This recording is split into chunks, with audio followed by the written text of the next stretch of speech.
Thank you, everyone, for being here. It's a real honor to be here at UT. My grandfather taught here for 35 years, and I've been very, very inspired over the past academic year just by the amount of amazing entrepreneurs, amazing student entrepreneurs that are coming through the university, and it's happening across all colleges. We have one of those with us tonight, Matt. Matt founded uShip actually while he was here at UT getting his MBA, and we're going to dive right in with questions about that.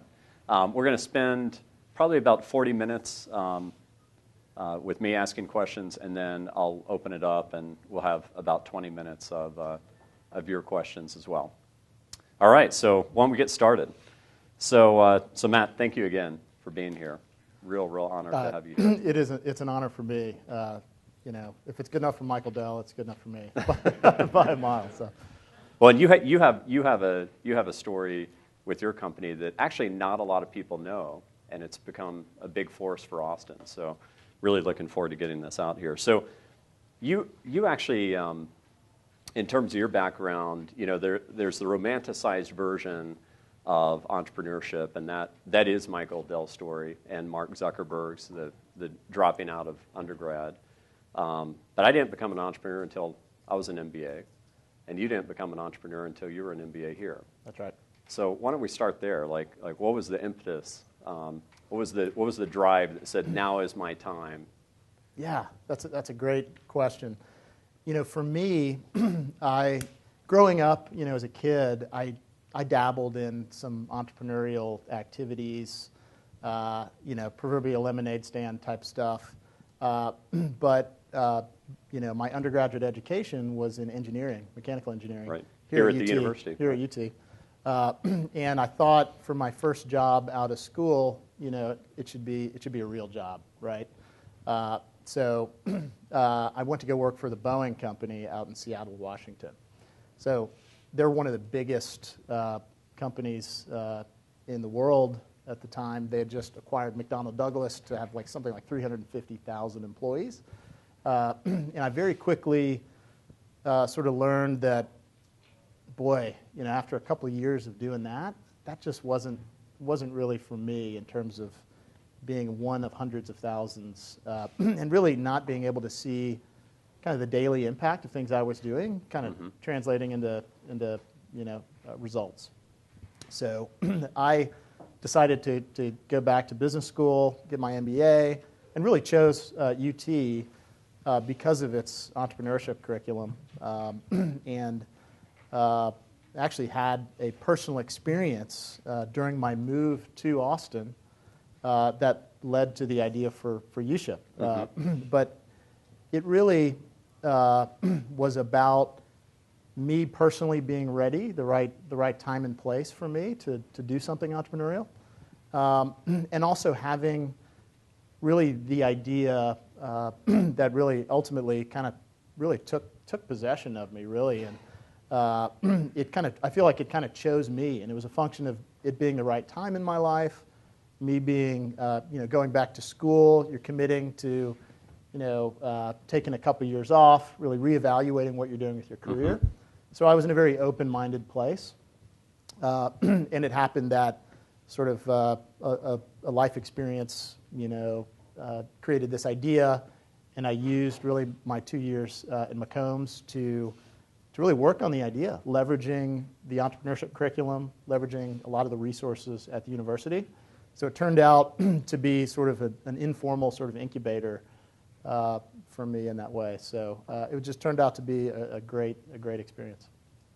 So my kids love Despicable Me. So what was the light bulb moment for you when you were driving from Washington to Austin? A kind of twofold story. The first part of the story is when I was still living in Seattle, I got a call from my mom, and this story is, I don't really actually at this point know how much of this is true and embellished over the years, but but she was you know, practically in tears because she had this family heirloom dresser that she grew up with in Ohio, and my grandmother was going into a nursing home, and she called me desperate to get this thing moved from Ohio down to where she lives in Houston, Texas. And she called a freight company, and it was going to be thousands of dollars.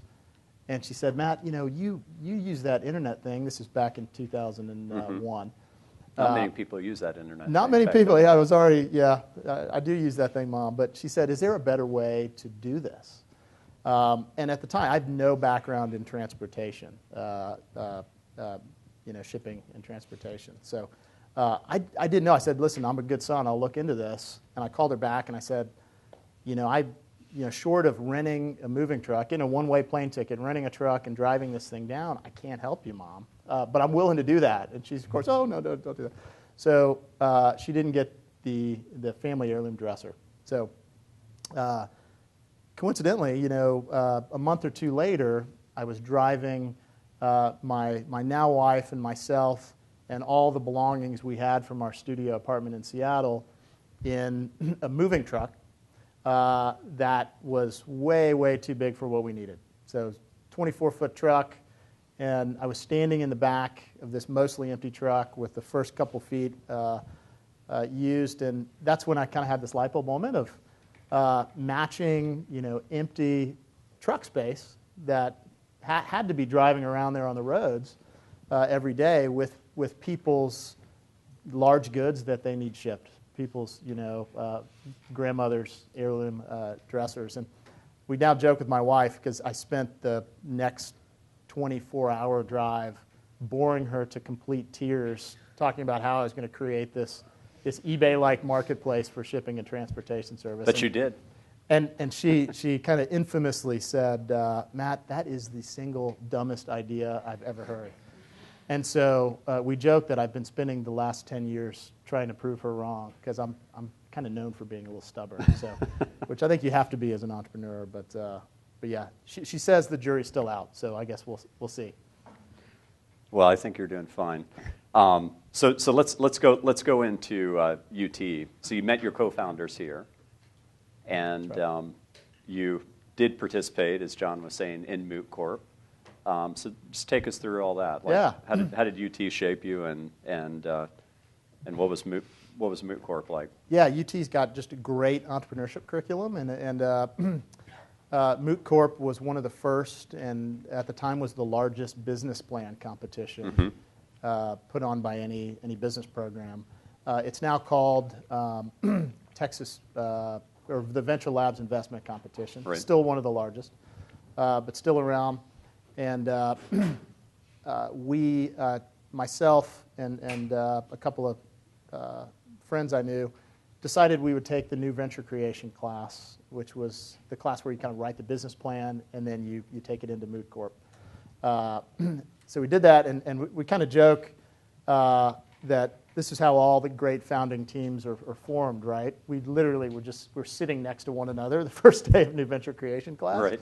And where they said, so who's got the idea? What are we going to write the plan about? And we sort of looked back and forth. They knew I had something I was working on, but they're like, all right, Matt, we'll do this shipping thing you want to do. So the other guys had good ideas. Very fortunate that we decided to pick ours.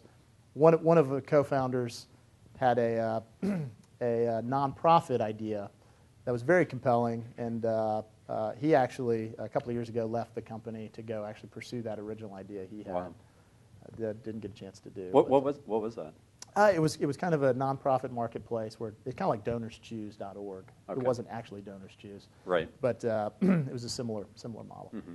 So you participated in Moot Corp then, and walk us through that experience. The .com bust was still stinging for many in Austin. Yeah, it was. And, we were one of very few sort of e-commerce and internet business new ventures that were in Moot Corp that year, because that seemed so passé, right? We actually got a couple of the judges sort of commented that you're a couple of years late for a .com business model, right?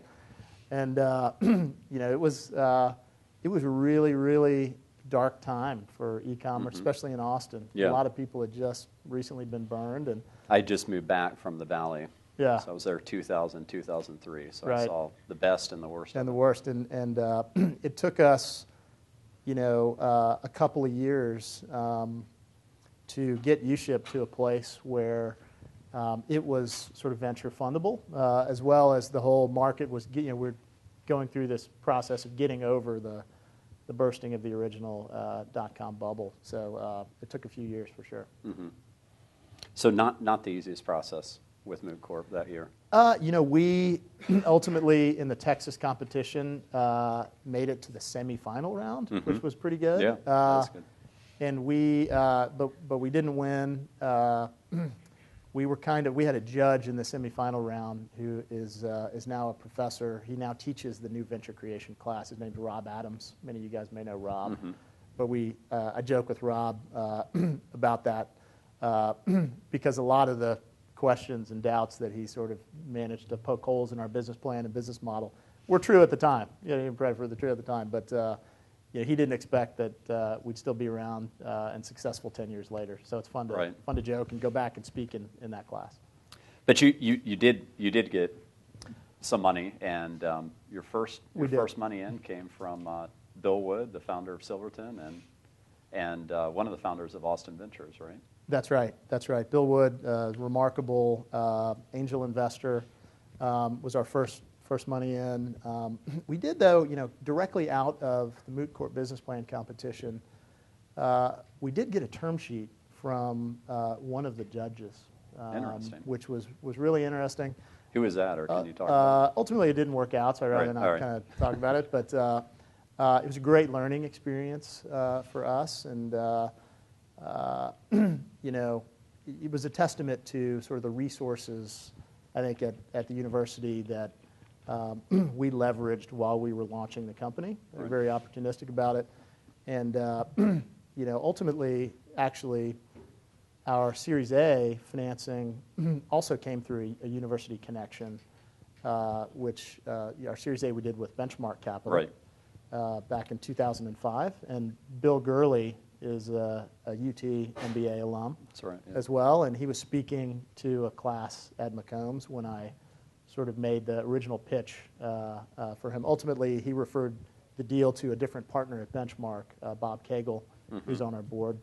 But it was an introduction, that was facilitated through the university. So I have a very huge debt of gratitude to everything the school has provided for us. Yeah, and by the way, to those of you that are interested in marketplace businesses, Bill Gurley's 10 Rules of Marketplaces, you can search for it on his blog, is a fantastic read. Constantly I'm referring. There's a lot of students I've met in this role who are starting marketplace businesses, and that's probably the best piece written.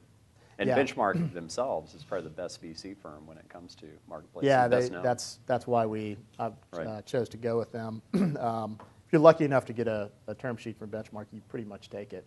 Benchmark did the only venture investment in eBay, which is one of the largest marketplaces ever, of course, and they were the only institutional money in. And for a long time after they did that deal and eBay went public, it was the single biggest venture return of all time until I think Google surpassed them. It's written about in detail in the book E-Boys. I'm not sure if you ever read that book. That's a great book. Which is a funny side note on E-Boys. I'd read E-Boys when we were talking to Benchmark. E-Boys is a book written about the internal inner workings of a venture capital firm, Benchmark. And we were looking at their term sheet and getting to know Bob Cagle and the partnership. And I was talking. The book is very transparent and has the flattering stuff and also some unflattering stuff about the partners. And I asked Bob Cagle. I said, "Is this all true?" Thinking like maybe there's some stuff that was made up. And so he said, "No, it's absolutely all completely 100% true." And it was just that was a bold move. I mean, they let a reporter basically live with them for a year. Very rare in the firm. For anything to do that. Yep. And that was actually the first deal Benchmark did in Austin. It was. Was it the first deal in Texas overall? I think it was the first deal in Texas and the first deal in Austin, obviously. We for the first year or two of the business, marketplaces, as you guys probably know, are very hard to launch and get started, right? You need to get a critical mass of sort of both buyers and sellers at the same time, wanting the same product. And they're really, really classically hard to start, but once they get going, they're have great network effects, and they tend to be very self-sustaining. But really really difficult to start, and Benchmark obviously had tons of experience and help there. We spent about 2 years after we launched the first version of uShip building sort of this critical mass. And as we were pitching uShip to primarily Austin area VCs, and not getting a great reception mostly. Right. Combination of the timing being sort of not good after the dot-com bubble burst. But also, we weren't really fundable at the time because we didn't have much liquidity. So we talked to a lot of the bigger firms and small firms here in Austin. But it wasn't until we really started to branch out to Bay Area firms that we started, and coincidentally at the same time, we started to see some traction with the site. So we got very fortunate that stuff happened at the same time, and we started to attract some interest from some Bay Area firms. And ultimately, we're able to create a pretty competitive deal. So we had a couple of term sheets for our Series A. And didn't you work at a VC too while you were here? I did. While getting my MBA, my summer internship, I spent with a firm here in Austin called Hunt Ventures, which was an investment arm of an oil and gas company, actually. So it was really useful, I think, to get that experience kind of on the other side of the table, to understand really how to pitch and what VCs were really looking for. Yeah, now of course UT has a Venture Fellows program. Not sure if you... I was actually in that program. Okay. And they sort of arranged the internship through that program. Okay. And that's Very the program. Cool. So that's how it came together. That's how it came to be. Okay. And I actually didn't realize the program was... it was one of the first years, I think. Yeah, back cool. then. Yeah. That's really neat.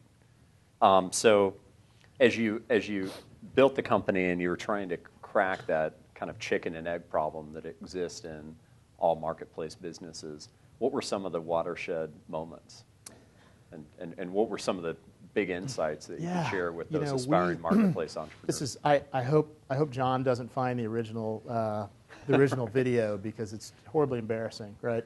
But when we first put the business plan together, we had no idea really what we were doing, and our initial marketing plan was to try to get uShip started regionally and focus on Texas, right? For obvious reasons, you got lots of big cities, not too far apart. It seems like something that's doable. So we had this initial idea that we would focus really just in Texas. Well, we had to sort of kind of shift from that strategy very quickly when, after we launched the site, people started to list shipments going, starting in Texas, but going everywhere in the country and actually ultimately around the world.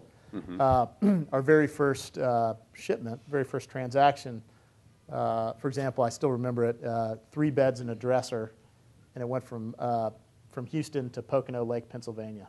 So when we got that first shipment listed, we said, oh my God, wait a minute, we've got to change our strategy here and go after moving and transportation companies that can service not just Texas, but the whole country. So there's a lot of, in the early days when you write a business plan, you're lucky if 10% of what's in your original plan actually comes to fruition, and most kind of the art of the business plan, I think, is even a little bit of a dying art, right? Most of the time you got just a bit of a pitch deck and an early idea of where you want to go, and the name of the game nowadays is... I haven't even seen a business plan anymore. Yeah, you don't even see them. It's all pitch decks now. Back when I was in the... But the pitch decks, to be fair, they do get you to think through... They're the same sections. The same elements. They're the same elements.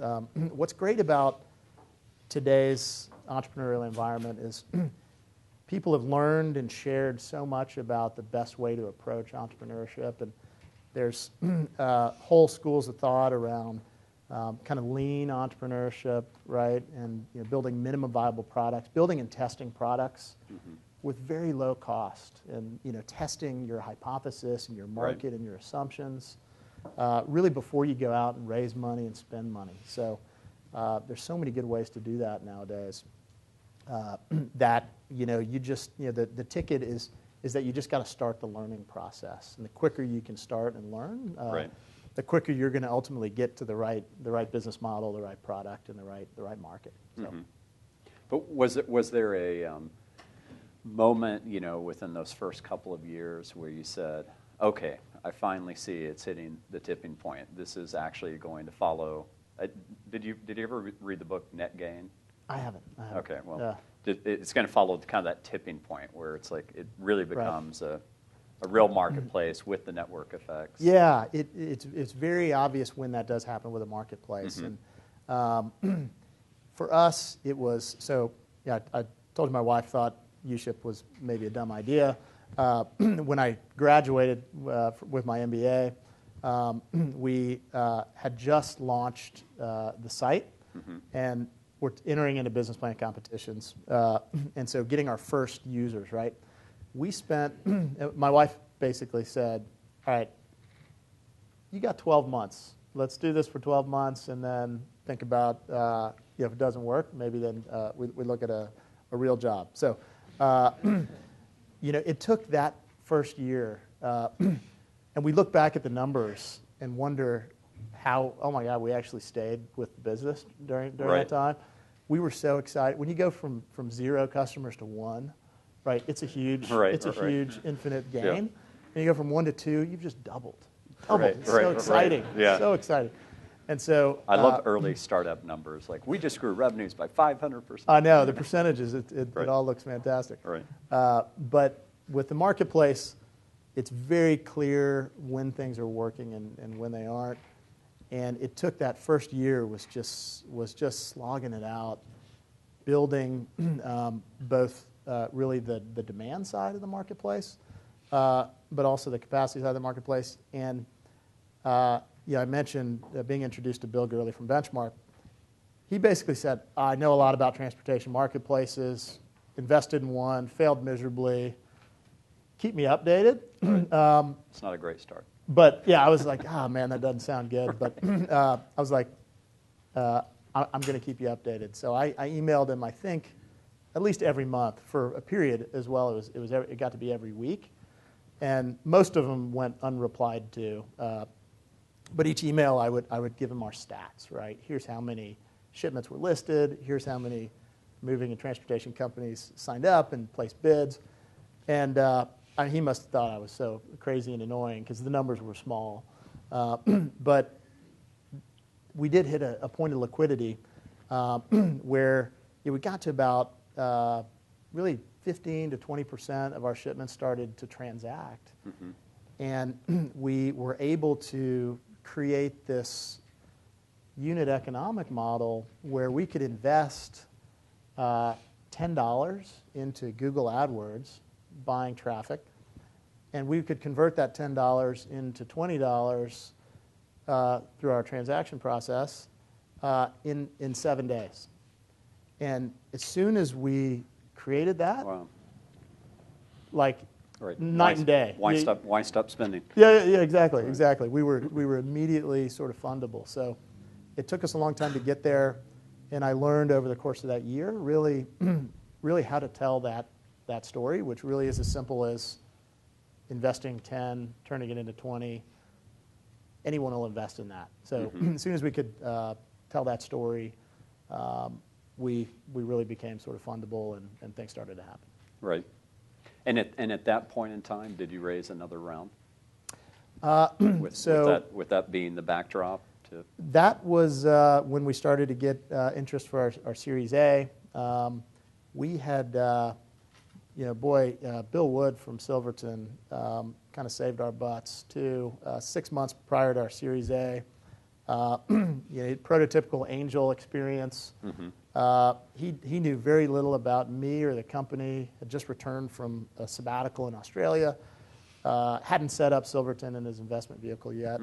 But he basically said, I really have no idea what you guys are doing, but I like you. How much do you need? right?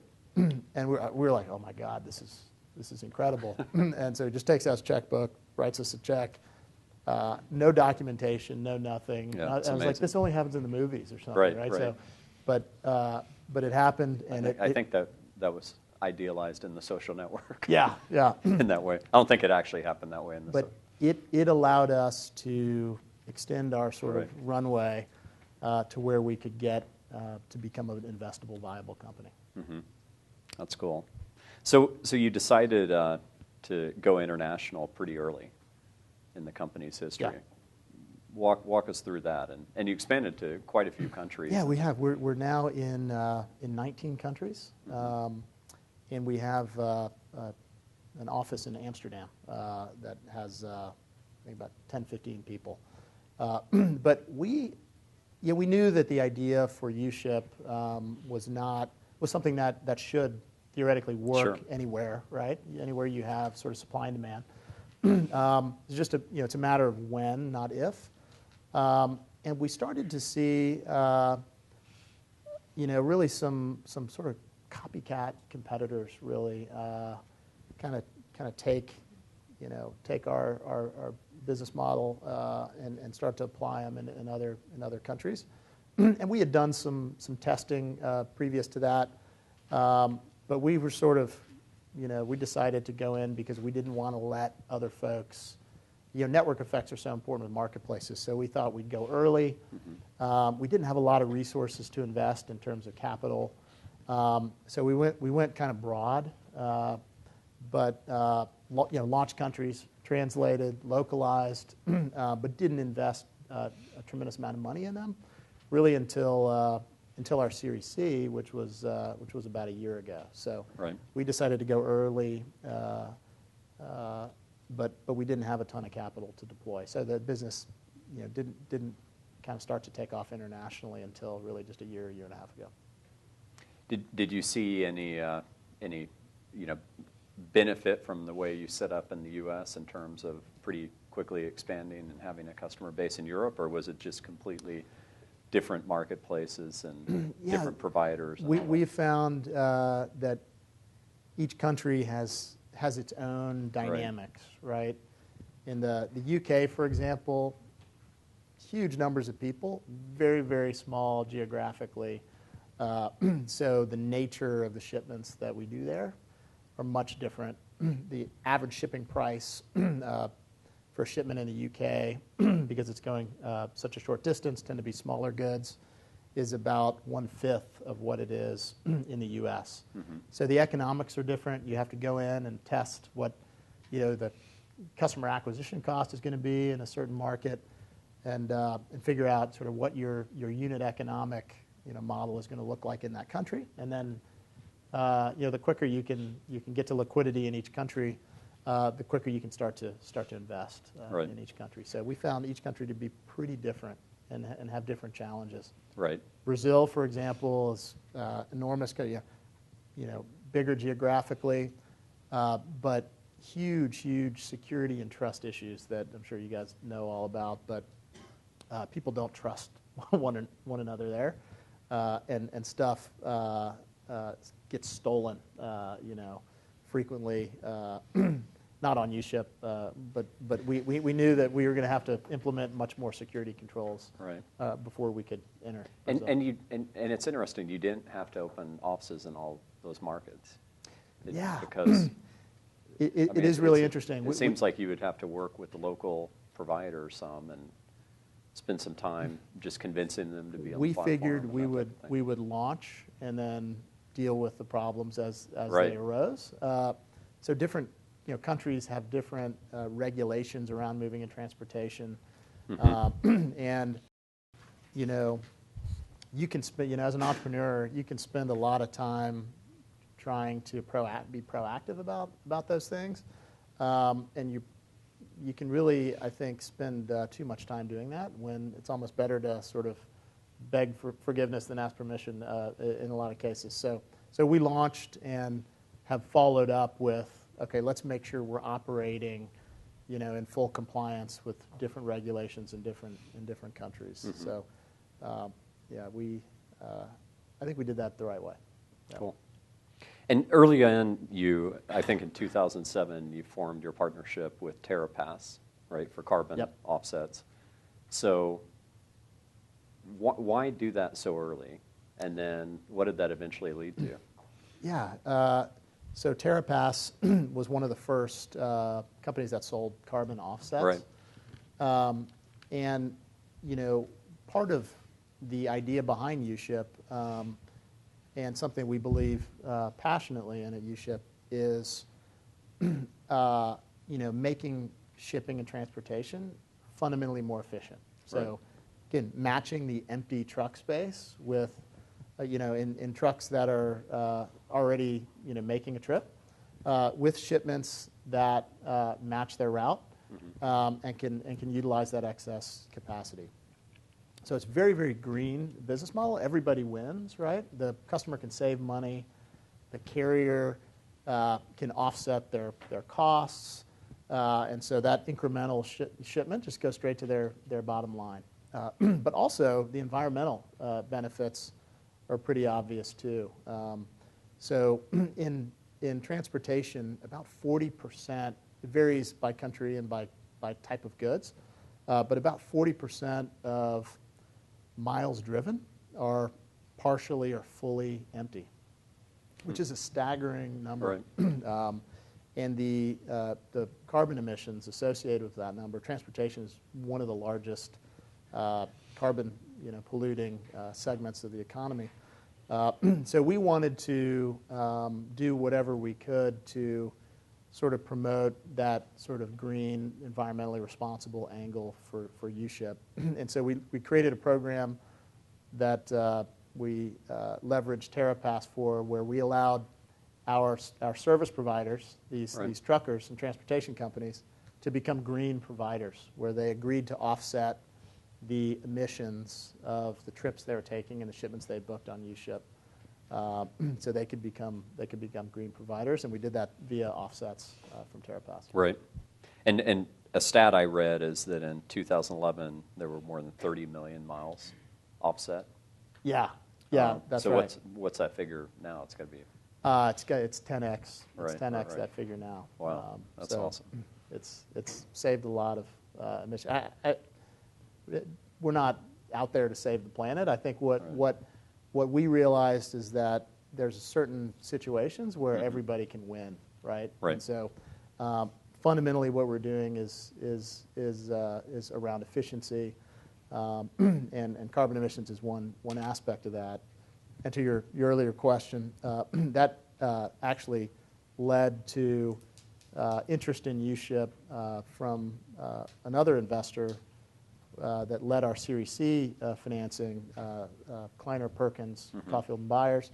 They have a green tech fund that led our Series C investment, and they were out looking for companies that there was a lot of investment in traditional green tech, solar panels, things like that. But they were looking for other business models that were approaching the problem from different angles. Did they actually fund it out of the green? Yes. Yeah, they funded out of the green fund, and it's really exciting. One of their partners in that fund is Al Gore, so I got to chat with Al Gore as we were doing that deal. So that was exciting. That's cool. Any insights? Anything we should know about Al Gore? No, it was just, I was really impressed with how well versed Al Gore was in what we were doing. He clearly had read a brief on us and was just so ready to chat about it, and was very engaging. Very cool. I resisted my temptation to, I'm a big fan of South Park, and I love all the Al Gore episodes, so I resisted my temptation to make allusions. I must admit, I was thinking about that. Yeah, man, bear, pig. Right, man, bear, pig. Have you found man, bear, pig? Yeah. Just Google it sometime. Yeah. We'll leave it at that. And later on, did the fact that Benchmark came in the deal lead to this big eBay news recently, or did it help with that? Yeah. So what Brett's referring to is about a month ago we announced what's probably one of the biggest partnerships in the history of the company. But we were entered into a partnership with eBay to facilitate for their buyers and sellers the shipping of all larger than parcel items on eBay worldwide. So it's a huge deal for us. The numbers anytime you look at just sort of the eBay stats, they're huge, and it's going to be a very meaningful thing for the company. And it's something that we always kind of thought would happen, and probably expected to happen a lot sooner. Especially working with Benchmark and sharing a board member. But we kind of let it happen on its own timeline, and figured it was kind of inevitable. But we're super, super excited. Yeah. Part of what we did is we spent a lot of years kind of laying the groundwork for the deal. We talked about expanding internationally, but we ultimately partnered, and it's a global partnership. So part of the attraction in partnering with us was that we did have sites and entities in many countries around the world, and we could be a sort of a turnkey partner globally for them. So, well, huge congrats on that. Thank you. That's an awesome win. You've also become pretty philanthropic as a company. So why don't we talk about Help on Wheels as one of many programs that you guys do? Yeah. What's that all about? So Help on Wheels is a program that our employees created. I think it was right around Hurricane Katrina, where we recognized that there were people trying to ship goods that were disaster relief type of goods being donated. We actually had launched a program on uShip where we allowed charitable organizations to list and ship goods where we charge no fees for that. So that's part of the program. But it pained us to see a good shipment that was for a good cause not get booked, by a carrier. And so we bought our own giant truck. It's half RV and half like cargo van, and we call it Help on Wheels. And we allow our employees time to use that vehicle to move charitable goods. And we've done so in connection with a couple of different charitable organizations.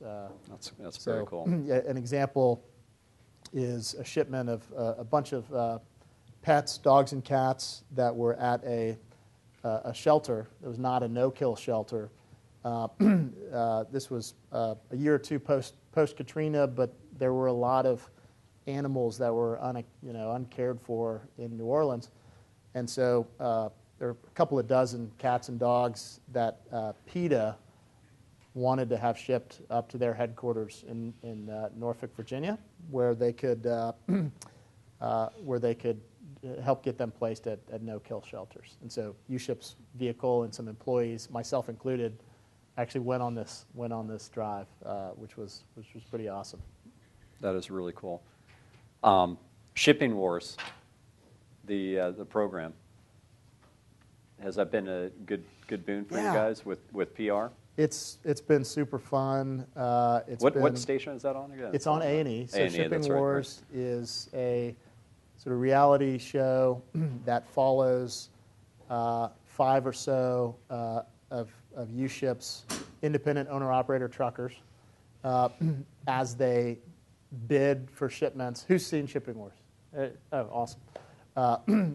Follows them as they bid on uShip and win shipments, compete against one another, and then ultimately follows them on the road as they go through all the kind of trials and tribulations and drama that can be out there on the road. It's a remarkably tough job, what truck drivers do, and that show does a good job, I think, chronicling some of the more interesting challenges. But it's been a great experience.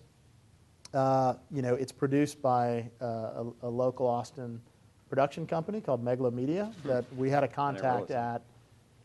Was a friend of ours, and that's how sort of the initial idea and collaboration on the show happened through a contact we had there. And it's been going for 5 seasons now? It's been going for 5 seasons, and I think has got some legs. So we're actually working on a version for the UK and other markets too. So Cool. Pretty exciting.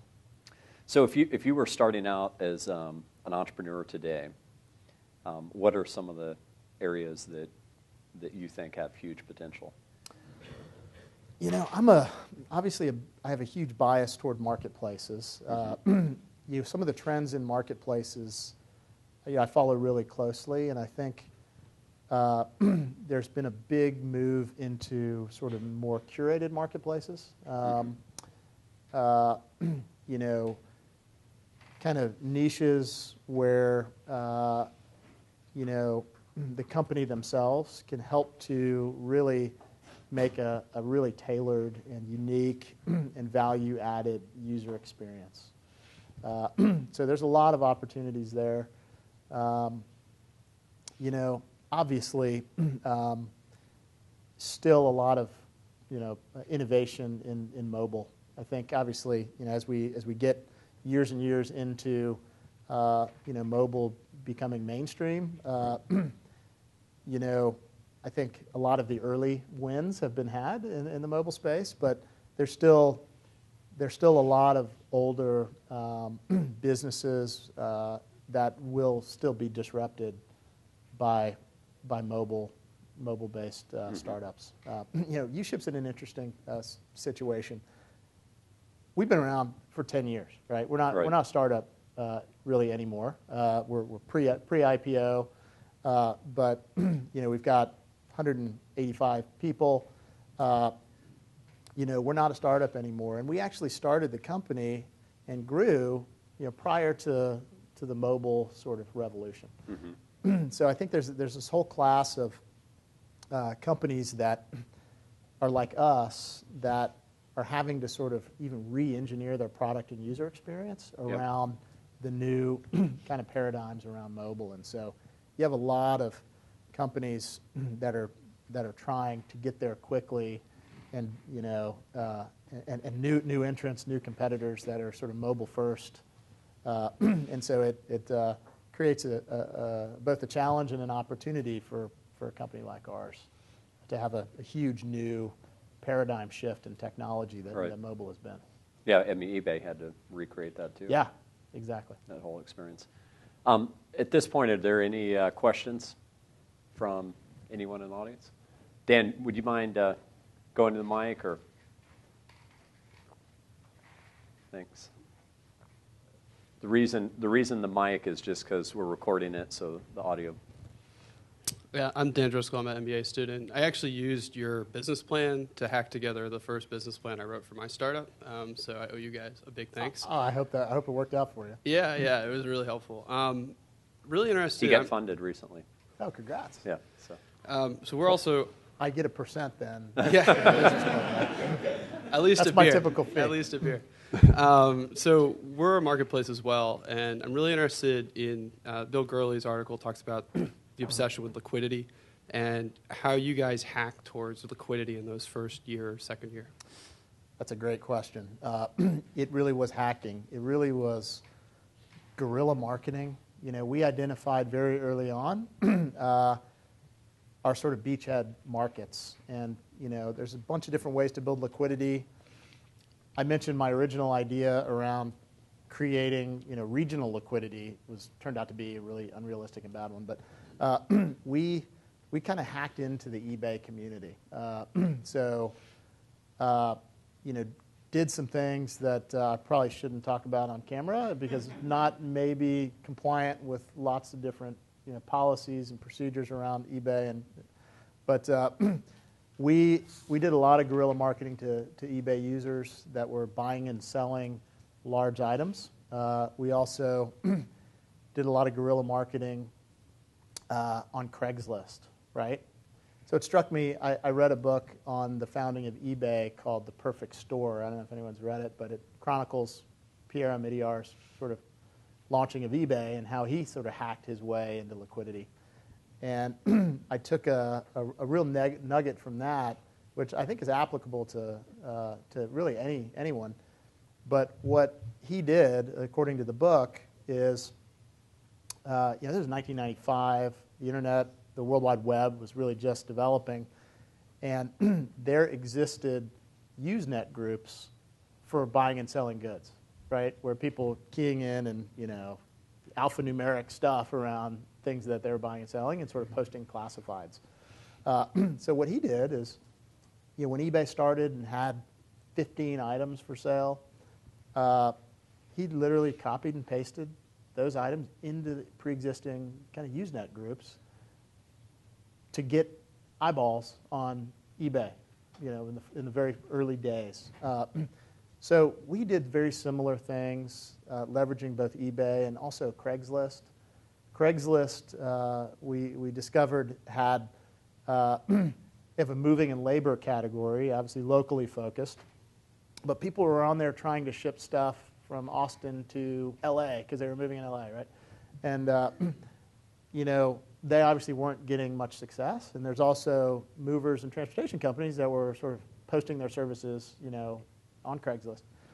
And so we did a similar thing. We sort of copied and pasted uShip shipments into Craigslist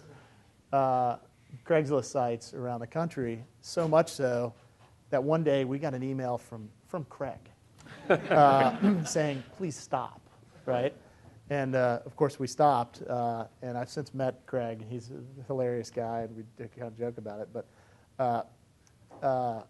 But yeah, you got to find some kind of guerrilla marketing tactic that's free, that you can set loose a bunch of inexpensive sort of interns, undergraduate interns or something, and just have them go hack away at some way to build liquidity. We also got really lucky in that a service called AdWords was just launched by Google as we were launching uShip. It makes me feel terribly small and slow growing, right? Right. But everything's relative. Yeah, but it's all relative.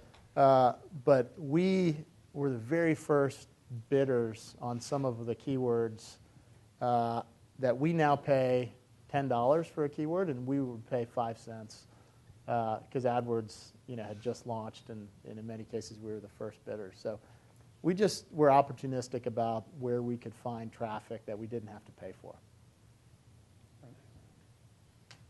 Yeah, Brian. Hi, I'm Brian Smith. I work at Bizarre Voice. So 2 questions. One, what did you find more difficult in terms of aggregating the consumer side or the supply side? And then 2, once you had reached critical mass, and then today, what are 2 or 3 of the key metrics that you constantly monitor to make sure you're operating with liquidity and making progress? Yeah, so for us, we learned pretty early on that it was more important to focus on the demand side. So for us, that was getting consumers and businesses to list shipments on uShip. Without shipments, that was kind of the inventory that we then had to go sell to service providers. Over the years, I've heard this referred to as the ladies' night problem, right? So you got to figure out which is the side of the equation that's more important for you to go attract to sell to the other side. And so that references obviously to bars identifying we need to get the ladies in, so we're going to give them free drinks, call it ladies' night, and they're going to charge the guys double, right? So that's kind of the ladies' night model. So for every business or marketplace, you got to figure out which side of your business are the ladies, are the kind of desirable part that brings in the other parties. I think most marketplaces I've come across, most marketplaces I've come across, it's been the demand side. There's people out there that want to sell a product or a service, and they're looking for new channels. So if you can bring demand, I think it's a lot easier of a sell to kind of get the supply on. Yeah, please. Hey, Matt, thanks for coming out. My name's JT Burgess. I'm actually also a second-year MBA here, so very interested in entrepreneurship. I'm actually curious your thoughts about the MBA as an entrepreneur. I guess, Brett, you can chime in as well, but in what ways has it helped you when you're starting your company? In what ways, sometimes there's a stigma around being an MBA in small companies, so I'm curious just your thoughts on how that's been in your career. Yeah, my quick thoughts on that. Every MBA program, I think, has a lot of resources, particularly UT, and they're out there for you to go leverage. There were a lot of, kind of wannabe entrepreneurs, in the program, that talked a lot about entrepreneurship, almost for its own sake. And I always thought that was a little odd, right? They were kind of, there's the study of entrepreneurship, and then, I was just doing it, right? And there were several of us that were just kind of doing it, and then there's those that were just kind of talking a lot about it. So we, I think there's a lot of folks that kind of want to get into entrepreneurship, but it's hard to just decide to want to be an entrepreneur. I think you have to really, and for me, I was lucky because it kind of chose me. I mean, it was this kind of idea that kind of possessed me, and I literally kind of couldn't not do it. So I think you've got to find that passion, and that passion about a product or service is going to lead you down kind of that path, and then you can leverage what you need around the MBA program. It's obvious within 5 minutes of talking to sort of MBA entrepreneurs, like who's serious and who's not. If you're still interviewing, like for, I didn't submit for a single career interview in the MBA program, and I was getting hassled by the, Right. The placement office, like, oh my God, you're not doing any interviews. I can't. And I was like, I'm doing this, and like after school. So I was 100% committed. I think there's a lot of resources available that, at the time, there were some structured ways to go about, pursuing things that the university offered. We did some of those, but we also didn't do some of them, because some of them we already knew we were going forward, so we didn't need some of those types of services. So I don't know, Brett, you probably have an experience. Well, I had an experience. I did do one interview when I was getting my MBA, and when I was getting my MBA, I hit the ground running. I really felt like this was my time to become an entrepreneur, and I started businesses all through grad school, and that actually solidified the learnings in class much, much better than just reading case studies. Like I was living it. But the one interview I did, they dinged me in the first round, and I was pretty insulted about that because I thought I was perfect for the job. And I don't know why I was doing it, but it was I wanted to see, I didn't want to leave grad school without having done one interview. I just wanted one. And so I called them and I said, I can't believe that you dinged me. I mean, I have my own consulting firm in school that's doing well, et cetera. And they said, well, the partner's not here, but let me grab the notes. And they grabbed the notes and they read them back to me. And they said, he's good. He would spend about 6 months here, and then he would leave to start his own business. So it's just not worth our time investing because he's not going to stick around. So I took that as a sign that I shouldn't do any more interviews. But for me, there was this moment. I remember it very clearly. I'm from Austin, and there was this moment where I'd graduated with my MBA. I was launching Core Metrics, and we're driving by in Austin this hotel that we've seen ever since I was a kid, and I look at my wife and I was like, I wonder how many people they employ, what their margins are. I wonder how many customers they get per night. I wonder what their slow periods are, et cetera. And it was this moment, and I thought, oh my God, like I never thought that way before.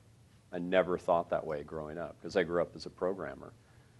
So it really forever changed the way that I just analyzed and looked at business. I don't regret it at all. I'm very glad I didn't drop out. And I think part of that was a function that I didn't find anything big enough and doing well enough to drop out for. Michael Dell, the story, anytime I'm talking with an undergrad here, and they're saying, well, I'm thinking about dropping out, et cetera. I'm like, are you making $500,000 this summer on your business? No, it seems like a really good idea. I'm like, well, Michael Dell waited until he's making $500,000 that summer. I would tell you that if you're making $500,000 in a summer on your business, and it's got, you feel like it's got huge potential, yeah, you should probably pretty seriously consider dropping out. I didn't hit that point until after grad school. What else? Yes, Eli. So I am also an MBA student first year, and I'm also working on starting a marketplace-based company. And I'm just wondering, you mentioned that you launched your product like right as you were graduating, and I'm just curious about what was that process of creating that product while you were a student, presumably under tight resources. So how did you go about that? Yeah. So a byproduct of the dot-com collapse was that there were a lot of less than fully employed web developers in Austin and in Texas. And we were able to strike a deal that we couldn't even dream of today with a very small two-person web development shop that basically coded the first version of uShip really on a deferred revenue payment deal. So we said, oh, we'll pay you. I think the initial upfront cost was only about $4,000, but there was a big, and by big, I don't know, $20,000-$30,000 in deferred, revenue. And I don't know if they quite knew how risky that revenue was, but they. Lucky for them, they actually got paid back relatively quickly. So we got lucky in that we were able to strike a deal, because the environment was soft. It's probably the opposite today, right? Where you have, especially if you're, if you need mobile developers, crazy kind of compensation, especially for the really good ones. So more challenging. We were a little bit lucky in that respect. And as a kind of lesson in hindsight, sometimes when things look the bleakest can be some of the best times to start something up. And maybe the inverse is also true.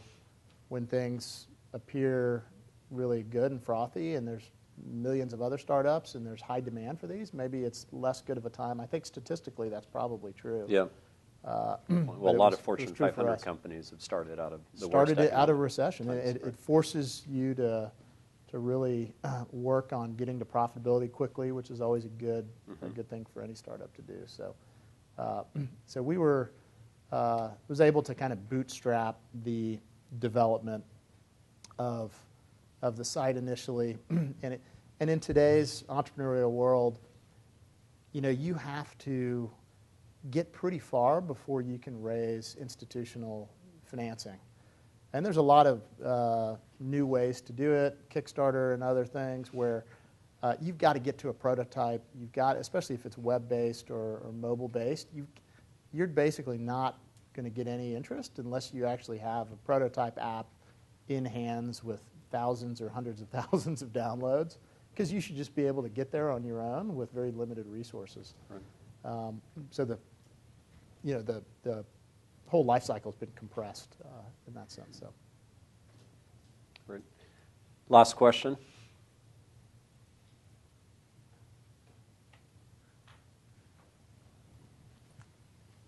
By the way, customary, you're supposed to wait about 30 seconds, but you beat I didn't want to bother Matt. It's Will Mitchell. Sorry. I will. How you doing, Matt? It's unusual that a founder stays the CEO of the company for as long as you have. Can you talk about how you've been able to maintain your position working with your venture capitalists to have them not kick you out? Yeah. So, I think, I don't know why they haven't kicked me out yet. No. I think, we've obviously had some success. And so as long as the founder is producing results, I think it's really, really hard to kick him out, And, judging by what happens in other, companies, there's a lot of risk in changing out management teams, right? Especially founding management teams. A lot of the early employees are there, and have been working with the founders. Every situation's different, but it wasn't. I've been. This is my first time as CEO, so I've been very self-aware. I think as the company's grown, am I still the right guy for the job? And I think so far so good in terms of me still feeling like I'm the right guy for the job, and as well, I think from our investors' perspective. But at some point, I may not be the right guy for the job. So I'm very open to that. I'm more interested in uShip being successful and having the right guy at the helm than being the right guy at the helm, right? And there's a lot of other opportunities that are out there for me and for other of our founders and early employees. And we all still are very, very driven and passionate about what we're doing every day. And ultimately, it's that passion and that entrepreneurial energy that the founder can still bring to a company, and that's a very, very good thing to keep around, I think. If you get founders that get burnt out or have issues with one another, there's all sorts of reasons why you might want to boot out the founders. I think myself and our other co-founders, one's not with us anymore, but the other co-founder, we still work within 6 feet of one another and have for the last 10 years. It's amazing. We spend more time with each other than I spend with my wife. But we've somehow managed to keep a really healthy, productive kind of energy and work environment.